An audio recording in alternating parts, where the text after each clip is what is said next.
Okay, so over the past several weeks, we've tried to stay in line. Let's call it that Yeah, way. Within the context of branding, marketing strategy, and how it evolves and impacts entertainment and various different everything. topics. Yeah, And yeah, most things. we've had some fun, Masan. Yeah, we Um, did. but as much as it's fun and games, also there are certain elements in society that you can't Yeah, avoid, and it also makes us think. And it's wrong of us to yeah. keep it to ourselves, also in a way. No, we've Um, had like when these things happen, we always have passionate discussions about them, and why not? Yeah, exactly. Building a platform also means being very personal with the community that you're building around it. Yeah, for sure. Yeah, Um, so, what we're actually trying to talk about and what this is stemming from, and again, it's going to be a broader issue, and we are not trying to put any partisan politics into it. But recently, a very, let's say, controversial and prominent former minister, as well as a member of yeah, parliament, um, tweeted a juxtaposition in the sense of an opinion suggesting that uh, getting or rather enrolling or subscribing young children into religious activities or to converting them into monks and priests is tantamount to the same principles of child soldiers. So he essentially compared the two things. And as we usually do for reference purposes, we'll put that on screen as well. yeah, And this got us thinking of the broader issue of this, because you can't separate this country from its religious observances or the faith or the philosophy around Buddhism that we have as a society.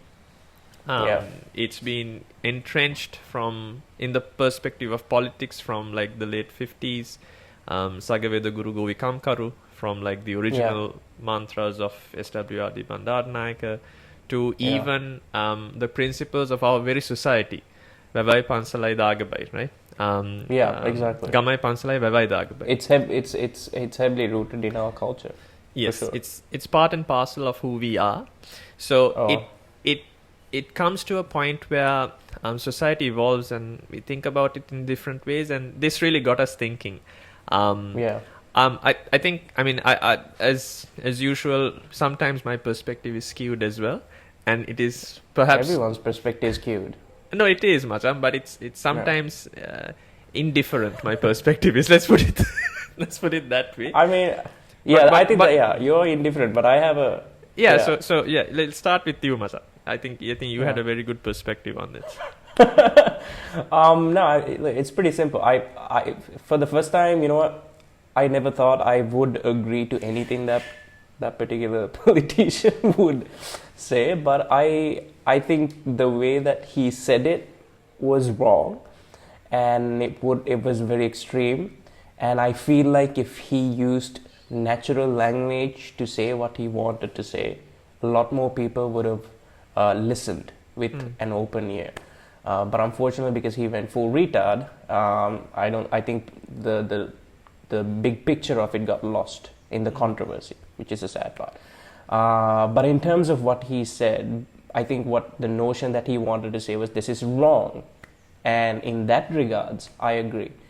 I think it's wrong to make if you are 11-year-old, 10-year-old, 12, 13-year-old kid, and you are directed in a path of, of being a monk or a priest in any religion, whether it's whatever it may be, right? If you are put to that path, I feel like that is wrong, because when you're 10 years old, 11 years old, 12, right? When you're a kid, when you're a child, Mm. you have so much of potential to experience things for the first time, right? Yeah. Like, you have so many aspirations, you have opportunity to have aspirations as a child. Mm. And I feel like, when you are directed at that, this is not to say that going in that path really restricts you from education or anything like that, but let's be real, it is, regardless of the fact, it's a path that has certain limitations and certain restrictions that are bestowed upon on its own, Mm. rather than being a regular child. and I feel like it's bad and it's wrong to take that kind of childhood at such an influential age away from them by putting them in a path like that, and especially when at a time when they don't know what's right, what's wrong, they don't know what they want. They could be having so many things that they want to do, but at a time like that, to kind of drive them off to a different path like that, an extreme path of that, I think it's wrong. Yeah, so that's where I stand. I think, I mean, I'm on the same basis that you are on a moral and a human level, because I think children are quite impressionable in that sense, and even if a child wants it at that moment, he or she might not have the capacity to understand what that means in the long run. But apart from I don't want to position myself in the context of the child, because it really depends on the child, and again, like you said, it might not be possible for him to fathom what he's getting himself into. But having thought about this, Masang, I think it's good to start off by asking why, right? Like why this happens in the first place. So there are a number of justifications. So in terms of like playing devil's advocate, generally there are justifications perennially, like historically, from the perspective of the parents. For example, most of these children, perhaps not what the minister was alluding to from his tweet, but generally the normal picture that you get about children being brought into the Sangha, so to speak, is primarily because sometimes the family is not able to cope with feeding another mouth. Exactly. Right? That's one of the major arguments. They just can't take care of it. So, and also they could be orphans. Correct. A lot of orphans go in this direction. So one of the pragmatic reasons that's told is because, on the one hand, when you do enter into that, you'll be respected by society. You'll get opportunities as well, in terms of progressing, education, and you'll also have a better life. Providing for a society in a very very spiritual manner. and a religious and a societal manner. That's one argument, right? But there is another monetary argument to this as well, and this is something that I understood and that I got to know quite recently, diving into this subject, which is so in terms of most of these circumstances that prevail, it really relates to the educational aspect of the Piriven culture, right? So it's the Pirivena that the children are sort of ingratiated into as monks. And by and large, the way that the economics of funding works for these sort of outfits, it's actually based on the number of children that they have, the number of people that they have in that Pirivena. And if that becomes the primary motive, that may make change the number of people that the monks would try to. Correct. So it's not.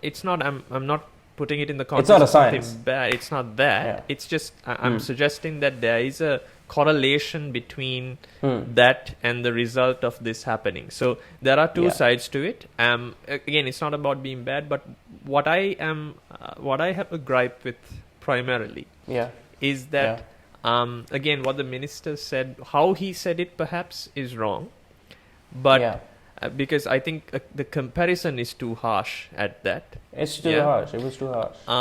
But the principle of a child being ingratiated or incorporated into such a lifestyle at such a young age, to me seems tantamount to usurping his freedom without his or her consent, without proper capacity and consent. Exactly. And this, I think, goes to a deeper problem, though, Masang, the fact that we have too much of an affiliation and a merging of church and state. The concept that religion and spirituality is too incorporated into the system itself, that it appears to be two different sets of laws for not just the major religion of the country, but all religions versus No, yeah. the general Yeah. laws that are applicable We just don't hear to everyone. like I know I have friends, so I've heard stories, but it's not mainstream media that you don't hear a lot of those stories, right? Yeah.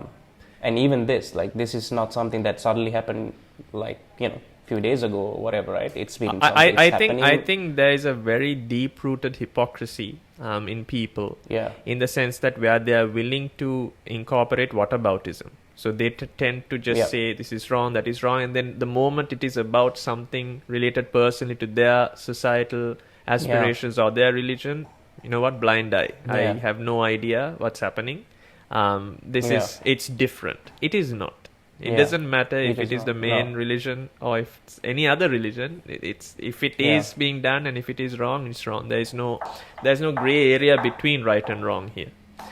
because like uh, because like not just that, we like another famous topic, unfortunate topic rather, that we have heard, and I think this is a mainstream case, is that the abuse that some of these kids go through after going in that particular direction, right? Yeah. And because they're super young and they're kids and they're children, they are very scared to even speak out. And that's really messed up, right? That they have already been directed at this path, whether it's the context that you said or by parents' virtue, whatever, right? That they have to endure this as well, and what kind of outcome are they going to have it on the long run? So there's a lot of negative aspect to it, as well as there's positive aspects to it. So Yeah, I mean, it that's- really depends on who you are as well. And I think, I mean, Yeah.